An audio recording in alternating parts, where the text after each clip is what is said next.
A T-Mobile data breach, a PayPal hack, and the latest TikTok ban. A lot to discuss in the world of online security with cybersecurity expert and attorney Leeza Garber. Good morning to you, Leeza. Good to see you this morning. Good morning. Great to see you. Let's start with T-Mobile. The company said a bad actor accessed the personal data from 37 million customer accounts. Now, this is back in a November data breach. So the hacker stole names, billing addresses, emails, phone numbers, dates of birth, T-Mobile account numbers. What can T-Mobile customers do right now to protect themselves from scams that could be associated with this hack, Leeza?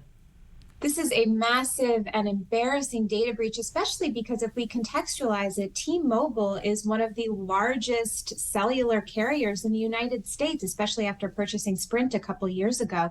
And this is not the only major data breach it's had in the last few years. So if you are among this large amount of T-Mobile customers, we obviously need to do the basics like change our passwords and check our credit reports, financial information, make sure you're not part of any sort of scam.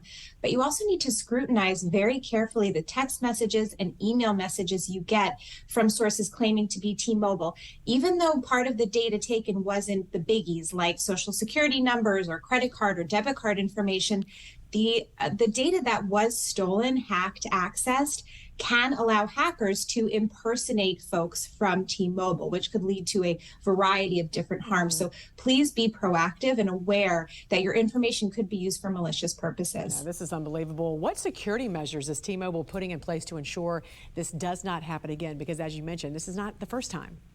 It's not. And T-Mobile has made statements to the SEC in the past couple of years, especially after some of the more recent data breaches it experienced, that it has substantially invested in cybersecurity.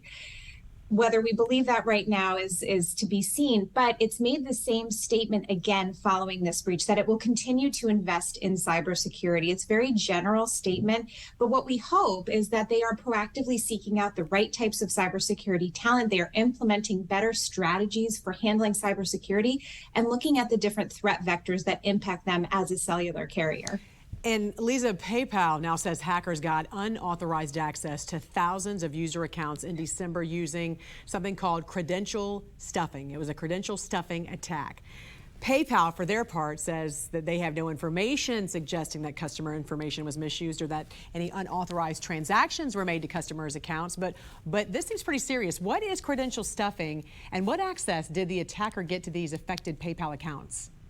Credential stuffing is bad news for people that recycle their passwords. What it means is that hackers take credentials, your username and password from one account, let's say a bank account or perhaps a media account, and use them over and over again on other platforms to see if they can gain access. So if you do reuse your passwords, that's a problem, that's trouble.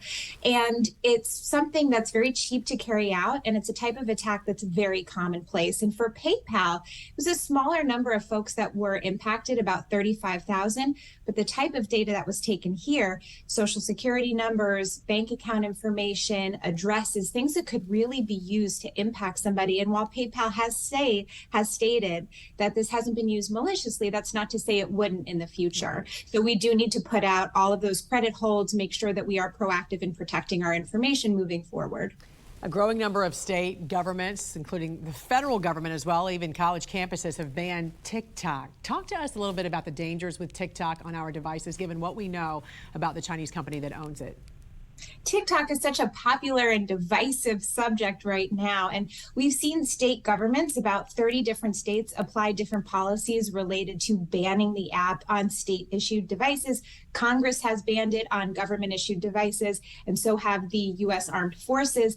Now we're seeing public universities, including Texas and Florida, approximately 20 public universities, ban the use of the app on the school Wi-Fi. And the policies are all a little bit different, but students may be able to have different workarounds because the app is so popular, using their cellular data, but the Wi-Fi on campus would ban it.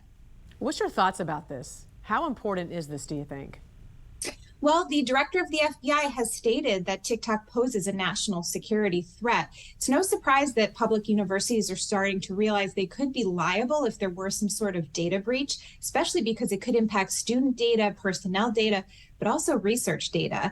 And it is troubling. We don't have any insight into the inner workings of TikTok, especially because it is China-based. And there are many concerns surrounding who has access to the data collected on the millions of users based in the United States. And you brought up another good point too, and that is public Wi-Fi. Any company that uses Wi-Fi, it's now another question of whether or not this is going to be banned based on the Wi-Fi that you use and where you're getting your Wi-Fi from.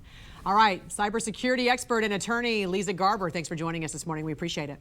Thank you, Jan.